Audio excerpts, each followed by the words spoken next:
of radius r with angular velocity omega. The liquid is rotating in a cylindrical vessel of radius r with angular velocity omega.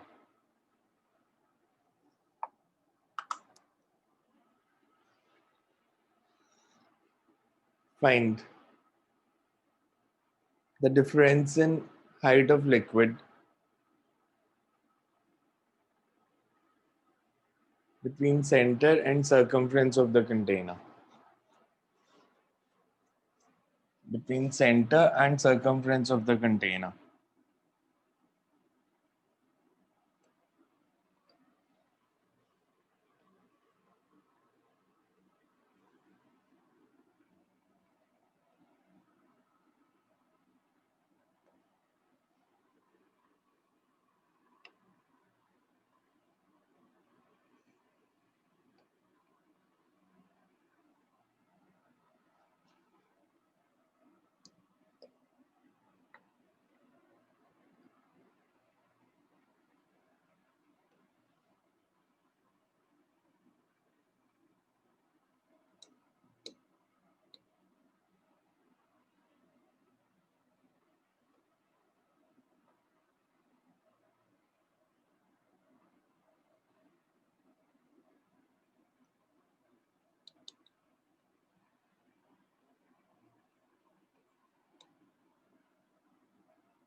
So हमें ये difference in height बताना है h.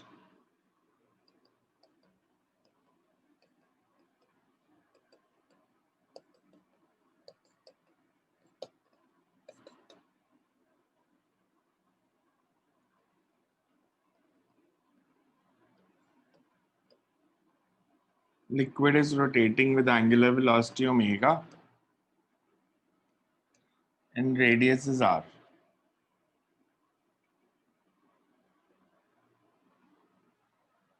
What will be the difference in level of liquid in the two between center and the circumference? कैसे करेंगे?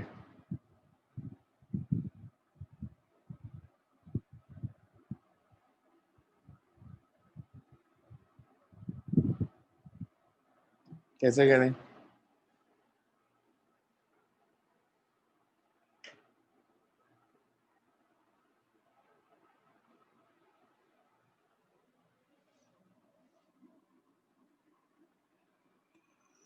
देखो ये बताओ, जब ये रोटेट करेगा तो लिक्विड्स के सारे पार्टिकल्स की सेंट्रीपिटल या सेंट्रीफ्यूगल एक्सेलरेशन सेम होगी या डिफरेंट होगी? लिक्विड के सारे पार्टिकल्स की सेंट्रीपिटल या सेंट्रीफ्यूगल एक्सेलरेशन सेम होगी या डिफरेंट होगी?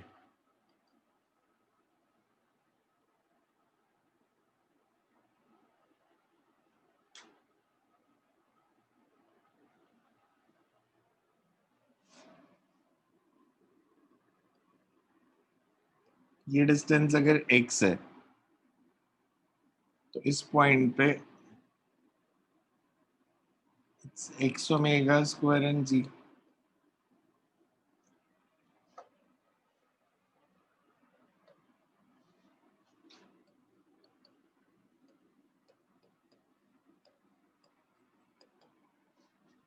We say for accelerated liquid.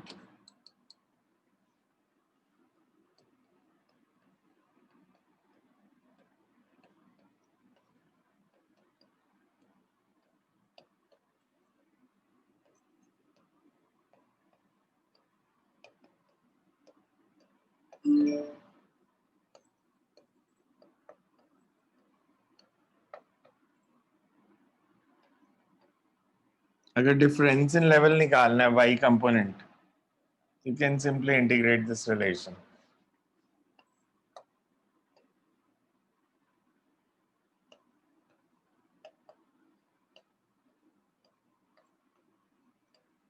X varies from 0 to r.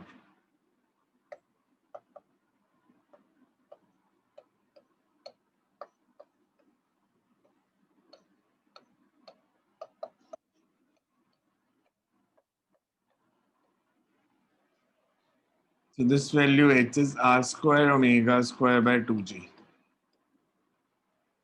R square omega square by 2g.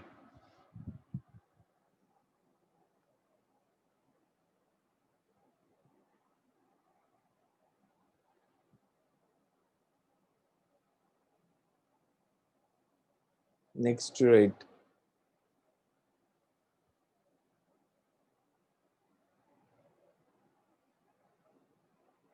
An open rectangular tank. An open rectangular tank 5 meter cross 4 meter cross 3 meter. 5 meter cross 4 meter cross 3 meter containing water up to a height of containing water up to a height of 2 meter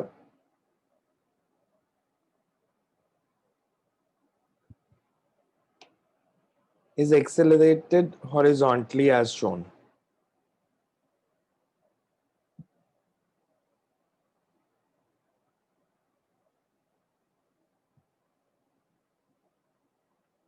A part is determine the maximum acceleration that can be given without spilling the water.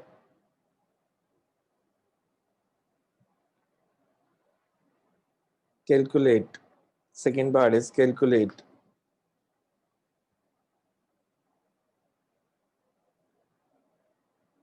the percentage of water which will spill if this acceleration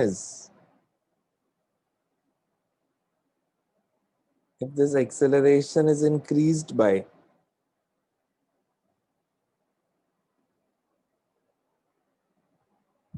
20%. If this acceleration is increased by 20%.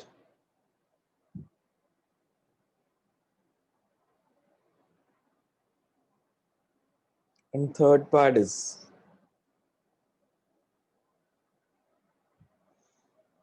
if initially the tank is closed at the top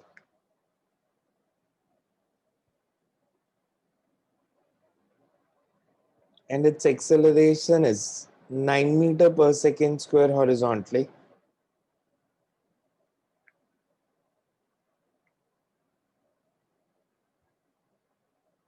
find the gauge pressure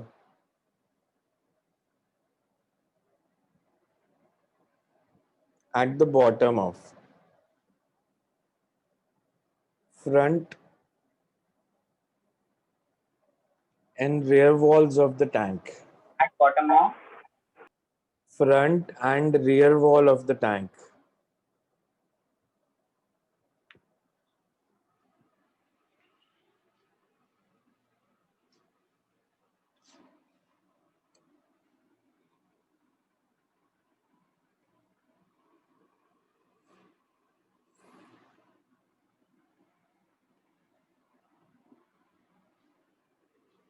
हमारे पास ऐसे एक tank है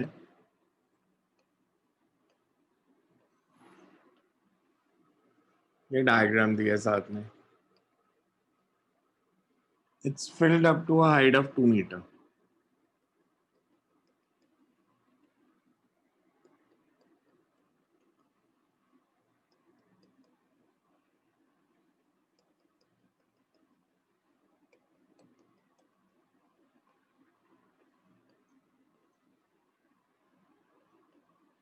हमने maximum value of A बतानी है so that water does not spill out.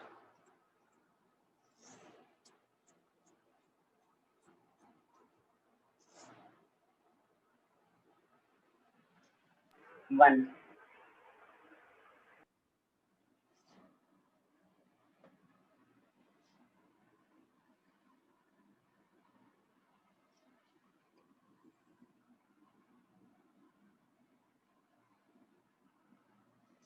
जब ये accelerate करेगा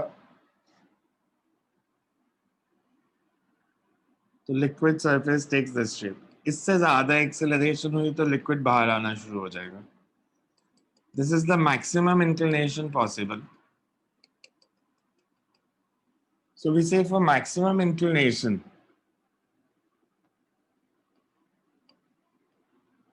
level of liquid on the rear side should be 3. तो ये 1 रह जाएगा, बिकॉज इधर से अगर 1 मीटर ऊपर होगा तो इधर से 1 मीटर ही नीचे आएगा अगर मैं स्ट्रेट लाइन ऐसे ड्रॉ करता तो।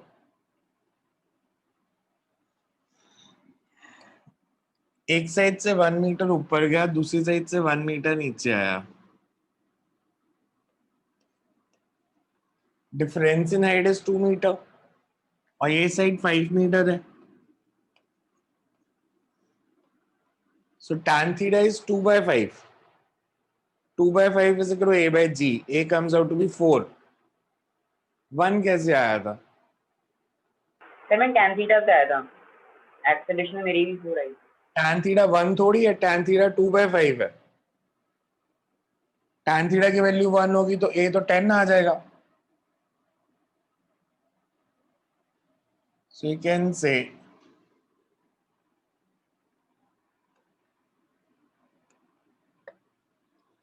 maximum acceleration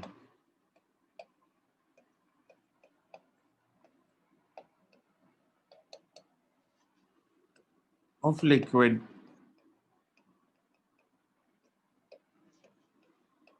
should be such that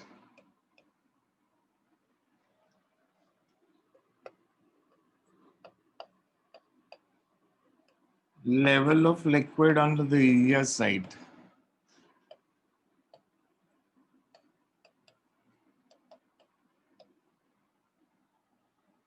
thus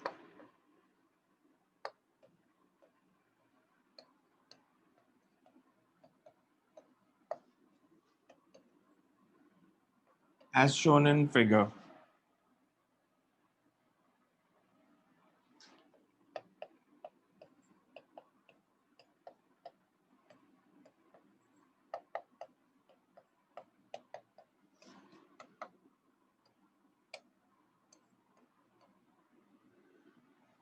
ये तो फर्स्ट पार्ट था कि कितनी मैक्सिमम एक्सेलरेशन रख सकते हैं। अब कहा कि इससे 20% बढ़ा दी, 4 मीटर पर सेकेंड से 20% बढ़ा दी, मतलब 4.8 कर दी, 1.2 टाइम्स कर दी एक्सेलरेशन। अगर मैंने एक्सेलरेशन को 20% बढ़ाया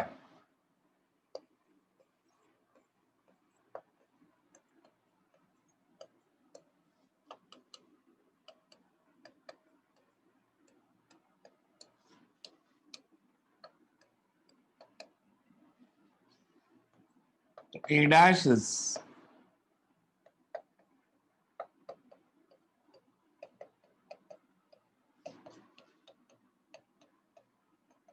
मतलब मैंने 4.8 कर दी। 4 मीटर पर सेकेंड स्क्वायर से ज्यादा कुछ भी एक्सेलरेशन है तो लिक्विड बाहर गिरना शुरू हो जाएगा पीछे से। मैंने 4.8 एक्सेलरेशन से मूव किया तो हमने बताना है कितना लिक्विड बाहर गिर गया। Volume of liquid which spells out. अगर एक्सेलरेशन 4.8 है तो कितना वॉल्यूम स्पिल करेगा?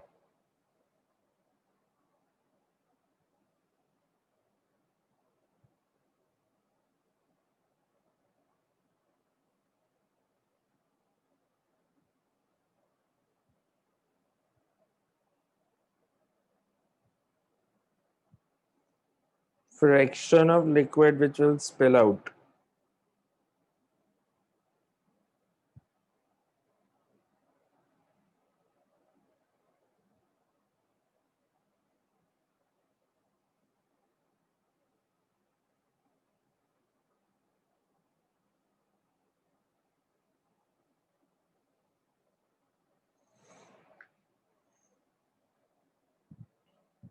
This part is more of maths, less of physics.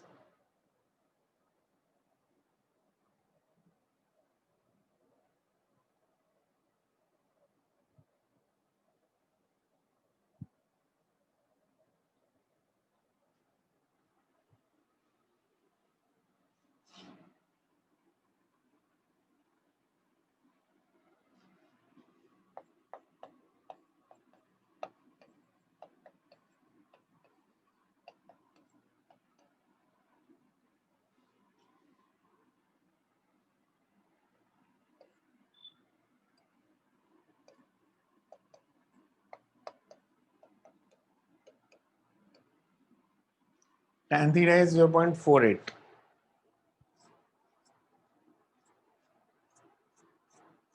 हमें इंक्लिनेशन चाहिए कि tan थीटा की वैल्यू 0.48 चाहिए, तो कितना लिक्विड स्पिल कर जाएगा अगर tan थीटा स्लोप ये बनेगी?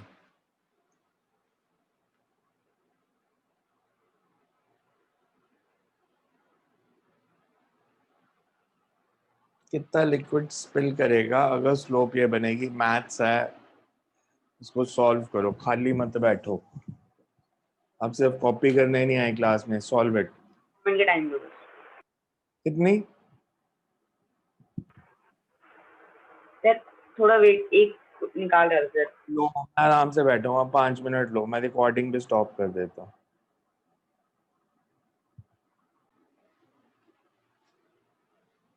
जैसे जैसे मैं एक्सेलरेशन बढ़ाता जाऊंगा,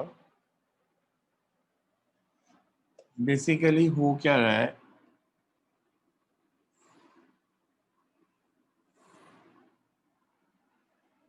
एक्सेलरेशन बढ़ाने से इस साइड का लेवल कम होता जा रहा है। ये तो इधर से बाहर गिरता जा रहा है, इधर तो 3 से ऊपर जा नहीं सकता, तो इधर से लेवल नीचे होता जाएगा जैसे जैसे लिक्विड बाहर गिरता जाएगा।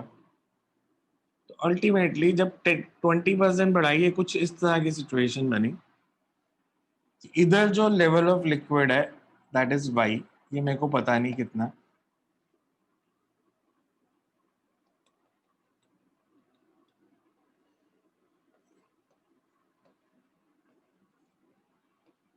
ये angle theta such that tan theta is equals to 0.48। तो ये डिस्टेंस मैं ले लेता हूँ, लेट इट बी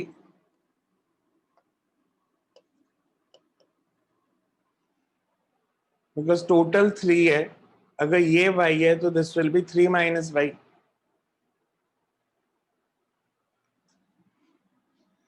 0.48।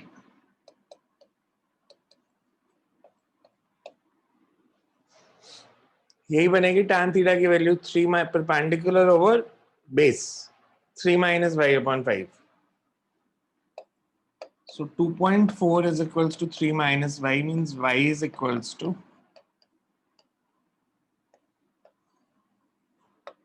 ये 0.6 है।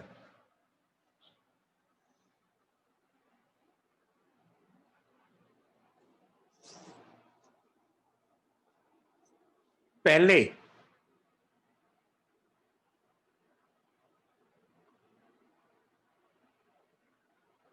अगर मैं आपसे पूछूं वॉल्यूम ऑफ लिक्विड है कितना, इनिशियली कितना था? इनिशियली वॉल्यूम ऑफ लिक्विड कितना था? ये 2 मीटर तक फील्ड था, तो इनिशियली वॉल्यूम कितना है? ये एरिया कितना हो गया? एरिया कितना किया है वाटर ने ऑक्यूपाई? ये एरिया कितना है? 10। तो वॉल्यूम कितना है? 40 40। अब इनिशियल वॉल्यूम है 40 मीटर क्यूब, थर्ड डायमेंशन तो सेम ही है। ये एरिया कितना है? ये अगर 2.4 है, सो ये 0.6 है, तो ये 2.4 है और ये 5 है। एरिया बताना है कितना है, बिकॉज अगर मेरे को फाइनल वॉल्यूम लिखना है तो that is 4 into area occupied. Area occupied कितना है वाटर का? 48 इस ट्रायंगल का एरिया कितना है? इस ट्रायंगल का एरिया 6 हाफ 2.4 इंटू 5 प्लस ये नीचे वाले रेक्टेंगल का एरिया 5 इंटू 0.6। टोटल वॉल्यूम कितना आया?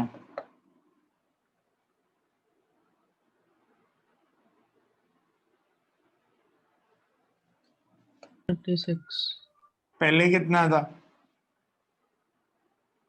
40। अब 36, तो कितना निकल गया? 4 into 4 meter cube. 4 meter cube कितना है? 10%। टोटल 40 था,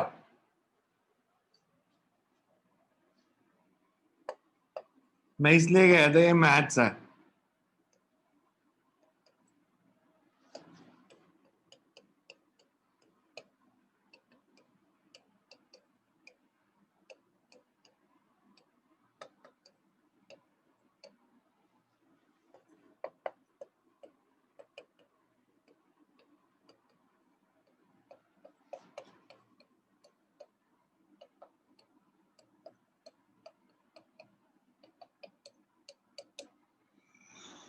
ये सेकेंड पार्ट था।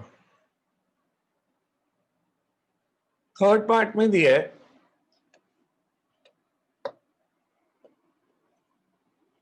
कि अगर ये कंटेनर ऊपर से बंद है, मतलब लिक्विड बाहर तो गिर ही नहीं सकता,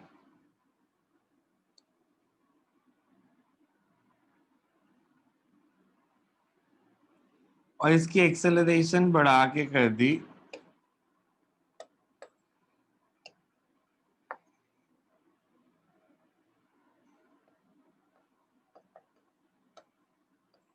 फोर से ज्यादा थी तो इसने स्पिल करना था, हमें दिया इसकी एक्सेलरेशन 9 कर दी। तो पॉइंट ए पे और पॉइंट बी पे प्रेशर बताना है कितना, गॉज प्रेशर, लिक्विड कॉलम का प्रेशर ए पे और बी पे, जब इसकी एक्सेलरेशन बढ़ा के मैंने 9 कर दी। पहले तो लिक्विड की शेप देखो कैसी बनेगी।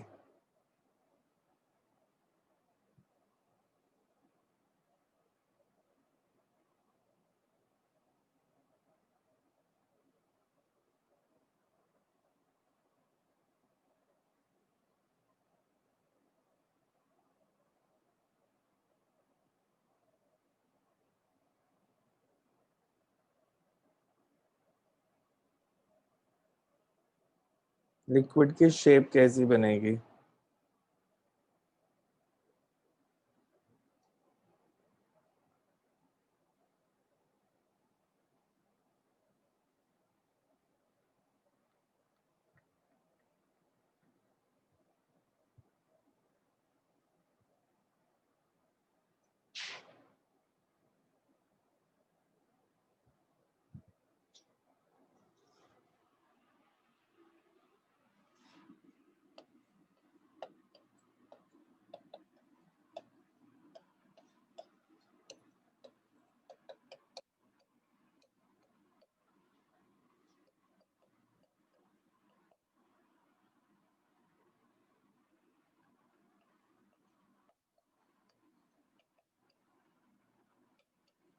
tan थीटा की वैल्यू 0.9 चाहिए।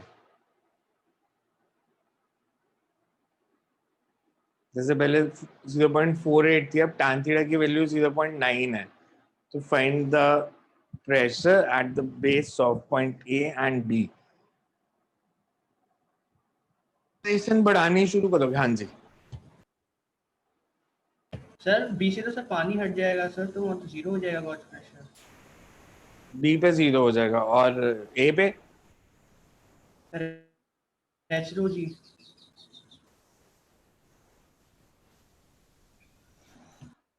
एक्सेलरेशन बढ़ाते जा रहे हैं, यहां से लेवल नीचे आते जा रहा है। जब ये पूरा नीचे भी आ गया लेवल, अगर मैं कहूँ ये लेवल पूरा नीचे आ गया, तो भी tan थीटा कितना बनेगा? ये साइड 3, ये साइड 5.6, मतलब 0.6 तक आते आते जब ये एक्सेलरेशन 6 हो जाएगी तो ये लेवल बिल्कुल खत्म हो जाएगा इस साइड से। और एक्सेलरेशन बढ़ाएंगे तो अब लिक्विड अपनी शेप चेंज करनी शुरू करेगा, ऐसे आ जाएगा। सो जब एक्सेलरेशन 9 होगी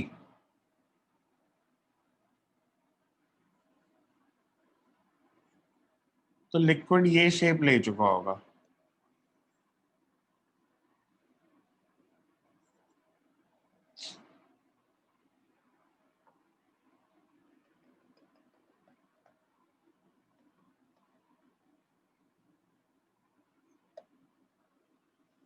ये साइड तो मेरे को पता है 3 मीटर है।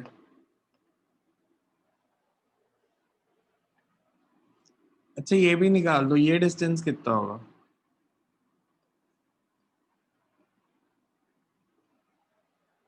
या ये डिस्टेंस कितना होगा?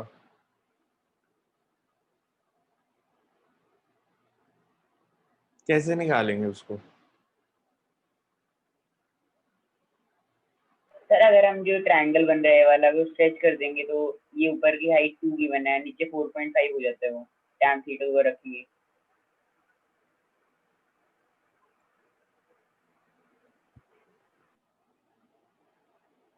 मेरे को निकाल दो x की वैल्यू, फाइंड x।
आप निकाल सकते हो कि नहीं निकाल सकते x?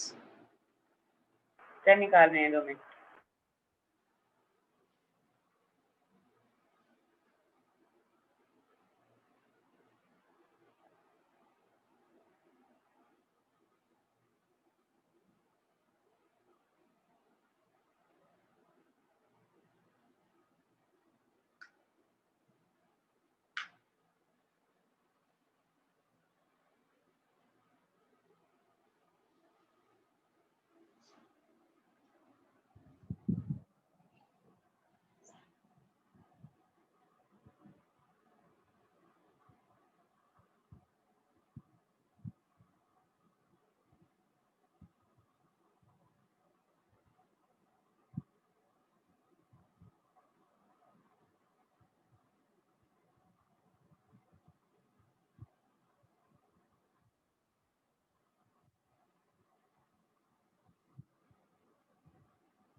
सर 10/3। x की वैल्यू 10/3, 3.33। ये ओके, x की वैल्यू आपने निकाली 3.33। अब मेरे को अगर यहाँ प्रेशर बताना है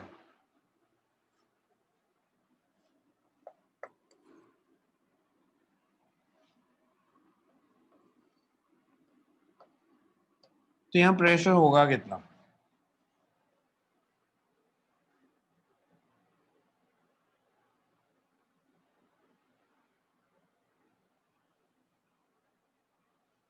ये डिस्टेंस कितना है?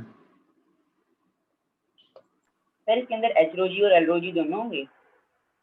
एच रो जी प्लस ये डिस्टेंस कितना?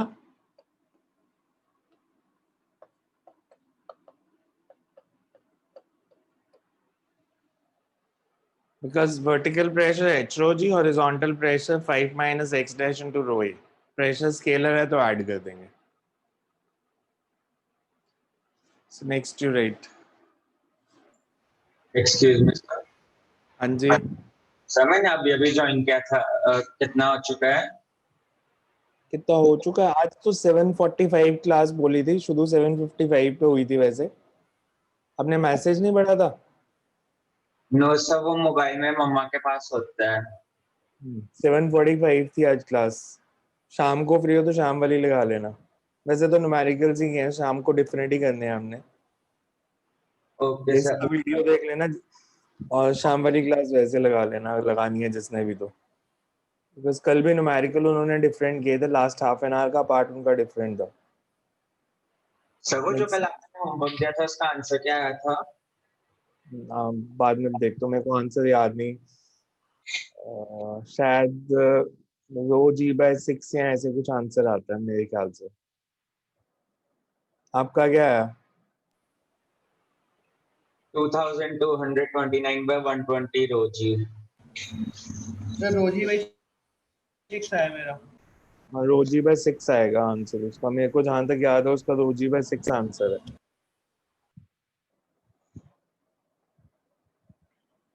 Next to right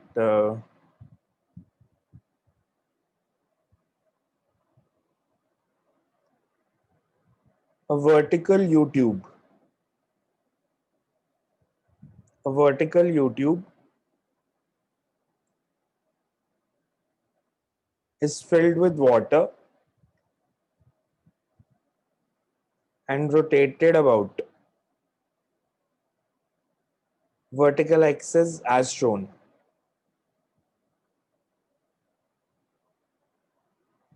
Determine the difference in level in the two limbs. Determine the difference in level in the two limbs.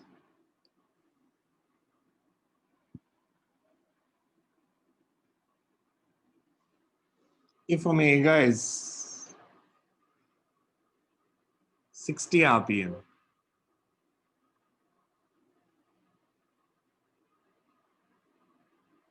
If omega is 60 RPM.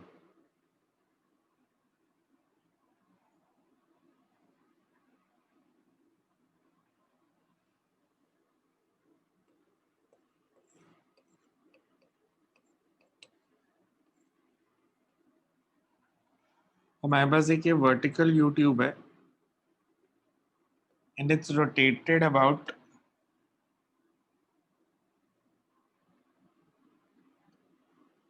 this axis.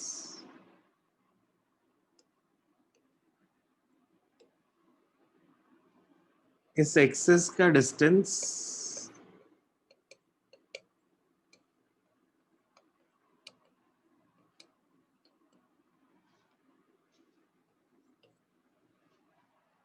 हमने बताना है दोनों side पे level of liquids में क्या difference होगा। अब कौन सी, बिकॉज इसको हम ले लेते हैं लेफ्ट साइड या राइट साइड। लेफ्ट साइड वाला लिक्विड लार्जर रेडियस में मूव कर रहा है, राइट साइड वाला जब ये रोटेट करेगी। इस ट्यूब में जो लिक्विड है उसका रेडियस ऑफ पाथ ज्यादा है या इसका रेडियस ज्यादा है?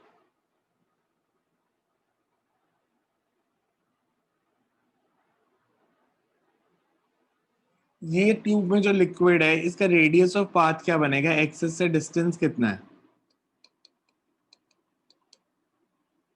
और दूसरे में जो रेडियस ऑफ पाथ है दैट इज 0.75 था, तो हाँ 25।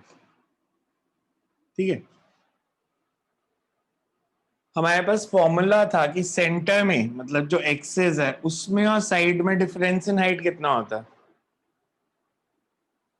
Are square omega square by 2g। तो इधर लिक्विड सेंटर पे तो यहाँ पे इस पॉइंट पे तो ग्राउंड पे, इधर जो हाइट ऑफ लिक्विड कॉलम होगी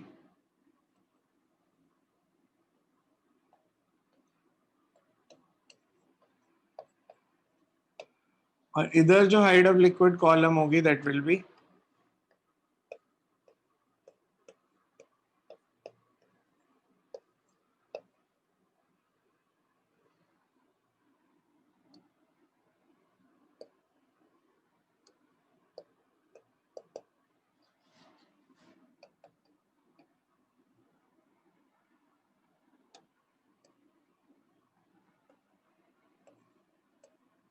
तुम्हें h1 माइनस h2 ही बताना,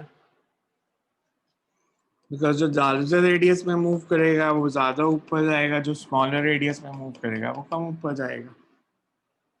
सो डिफरेंस इन हाइट बताना तो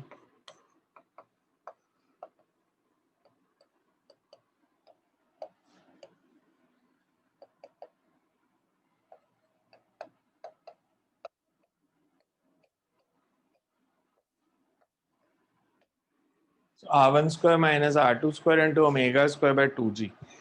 और ओमेगा को सिर्फ आरपीएम में है तो उसको रेडियन पर सेकंड में चेंज करना है, रोटेशन पर मिनट को रेडियन पर सेकंड में चेंज करना है, तो multiplied with 2π/60।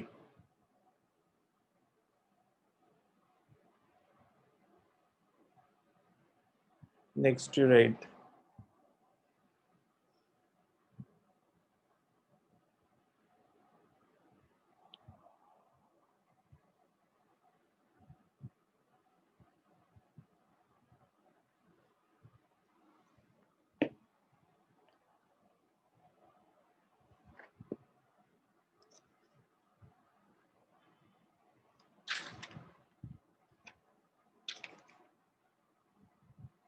A wooden plank of length 1 meter in uniform cross section is hinged at one end of bottom of the tank filled with water as shown.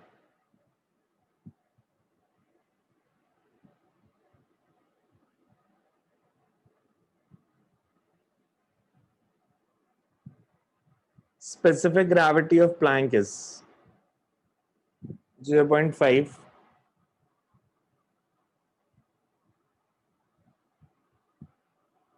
Find the angle theta which plank makes with vertical. Find the angle theta which plank makes with vertical.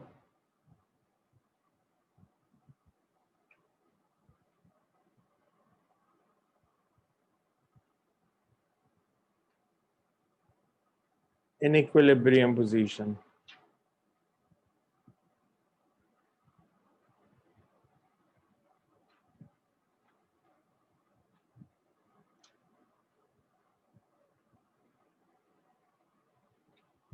Question हमें ऐसे दिया है कि you have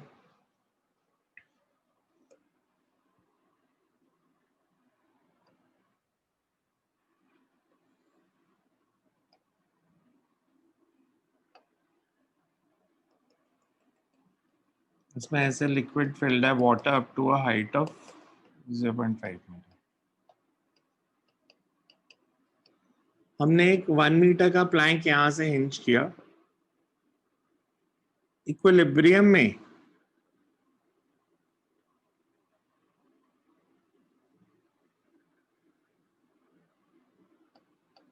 this plank makes an angle theta. हमने बताना है theta कितना है. इक्विलिब्रियम में plank makes an angle theta with a vertical. So what will be the angle theta?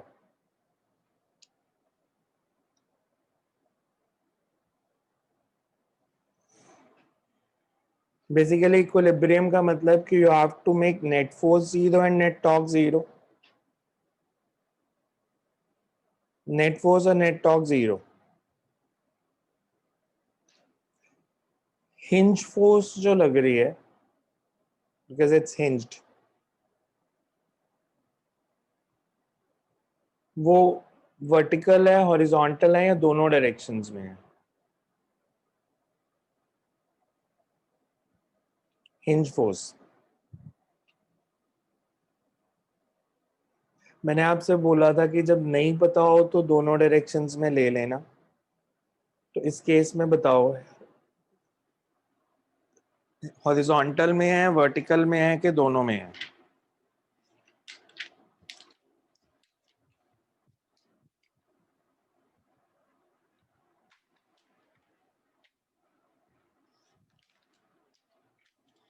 Sir दोनों डायरेक्शन में है. अच्छा, अगर मैं हॉरिजॉन्टल में लेता हूं, मैंने यहाँ पे हिंज फोर्स मार्क की, इधर एक फोर्स ले ली. इस प्लैंक के ऊपर और कोई फोर्स लग रही है हॉरिजॉन्टल डायरेक्शन में?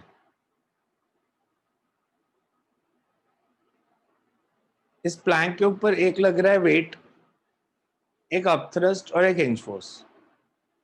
वेट और अपथ्रस्ट किस डायरेक्शन में है? वर्टिकल. वर्टिकल. हॉरिजॉन्टल डायरेक्शन में तो कोई और फोर्स ही नहीं है, मतलब ये भी जीरो होगा, नहीं तो इसको तो कोई बैलेंस ही नहीं करेगा. अगर मैं हॉरिजॉन्टल डायरेक्शन में एफ एक्स ले भी लेता तो एफ एक्स हमेशा जीरो ही आना है, बिकॉज हॉरिजॉन्टल डायरेक्शन में कोई फोर्स नहीं है। इक्विलिब्रियम तभी होगा अगर नेट हॉरिजॉन्टल फोर्स जीरो है। तो हॉरिजॉन्टल डायरेक्शन में एक ही फोर्स है, वो जीरो है, और तो कोई फोर्स है ही नहीं। दो फोर्सेस मेरे को मार्क करनी है, और वेट और upthrust. Weight always acts at, weight किस पोजीशन पे एक्ट करता है? Centre of mass. Centre of the rod. ये रॉड है, मीटर रॉड दिया है, मतलब ये 1 मीटर है, तो वेट एक्ट करेगा इसके सेंटर पे, यहाँ पे कहीं पे।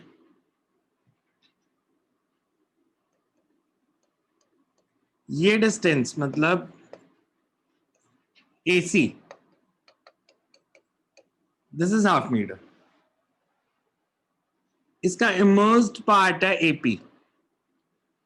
पॉइंट फोर्स कौन सी होती है? इमर्स्ड पार्ट पे लगती है कि पूरी बॉडी पे लगती है? Immersed part. तो इमर्स्ड पार्ट के सेंटर पे पॉइंट फोर्स एक्ट करेगी यहां पे से AP1,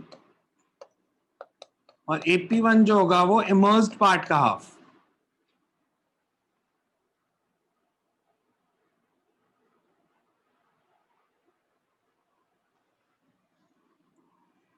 ये डिस्टेंस मेरे को पता है हाफ मीटर है।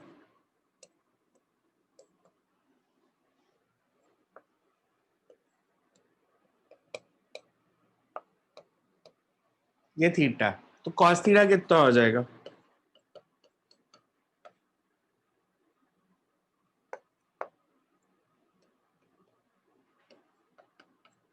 तो AP इज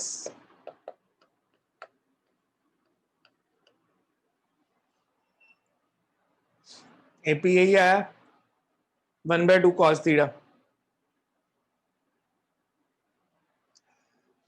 पोजीशंस क्यों इंपॉर्टेंट है? मैं फोर्सेस कहाँ मार्क करनी है उसको क्यों ले रहा हूँ, उसकी इंपॉर्टेंस क्या है?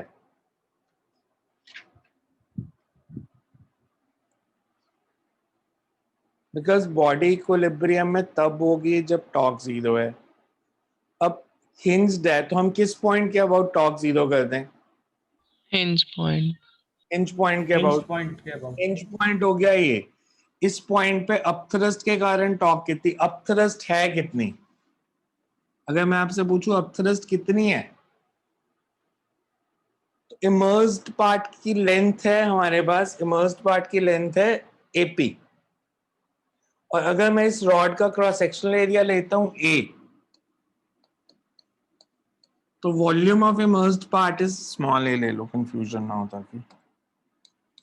इसका क्रॉस सेक्शनल एरिया अगर मैंने लिया स्मॉल a, तो this is volume of immersed part into density of liquid into G। Weight कितना है रॉड का? Total length of rod L which is 1 meter into density of body which is 500 into A into G। ठीक है, इन दोनों की torque same direction में या opposite में?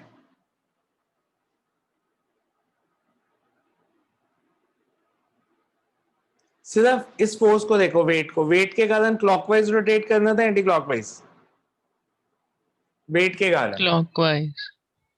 और अपथ्रस्ट के कारण Clockwise. इस पॉइंट के अबाउट। एंटी मैं अगर ये हटा लूं वेट, तो अपथ्रस्ट उसको क्लॉकवाइज मूव करेगा, एंटी क्लॉकवाइज मूव करेगा। दोनों की टॉर्क ऑपोजिट डायरेक्शन में। नेट टॉर्क जीरो कब होगी? Equate कर देंगे. जब दोनों इक्वल होंगे। अपथ्रस्ट के कारण टॉर्क कितनी है? अपथ्रस्ट का पॉइंट ए से परपेंडिकुलर डिस्टेंस, मतलब अपथ्रस्ट अगर एक्ट कर रही है ऐसे, ये डिस्टेंस है AP का हाफ, मतलब 1/4 cos theta. Perpendicular distance is this, ये थीटा है तो ये भी थीटा है। ये डिस्टेंस कितना होगा?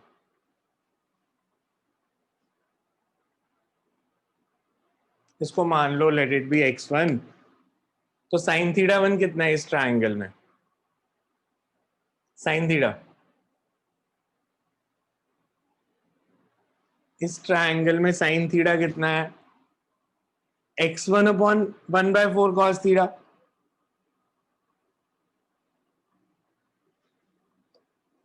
साइन थीटा यही आएगा ना, परपेंडिकुलर ओवर 1/4 cos थीटा। तो x1 आ गया। This should be equals to torque due to weight. Weight का परपेंडिकुलर डिस्टेंस कितना है? ये अगर हाफ है तो this will be half cos theta sin theta. sin theta. Half sine theta. So u into x1 is 1/4 cos theta sin theta w into half sin theta। sin theta तो cancel हो गया, cos theta की value निकलेगी, ये substitution कर देना सारी। Area of cross section चाहिए नहीं, वो दोनों साइड पे कैंसिल हो जाएगा, बिकॉज इधर भी a है और इधर भी a है, तो हमें दिया भी नहीं है। डेंसिटी ऑफ लिक्विड हमें पता है 1000 है, डेंसिटी ऑफ बॉडी पता है हमारे को इट्स 500, लेंथ हमें पता है इट्स 1 मीटर। तो सब्स्टिट्यूशन करोगे तो you will get the answer. हो जाएगा।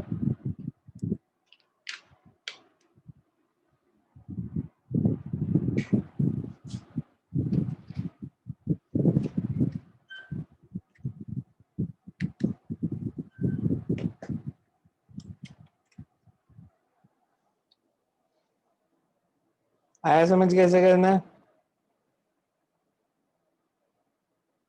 तो इसको कंप्लीट करके देखना, नेक्स्ट टाइम करेंगे फिर इसके आगे।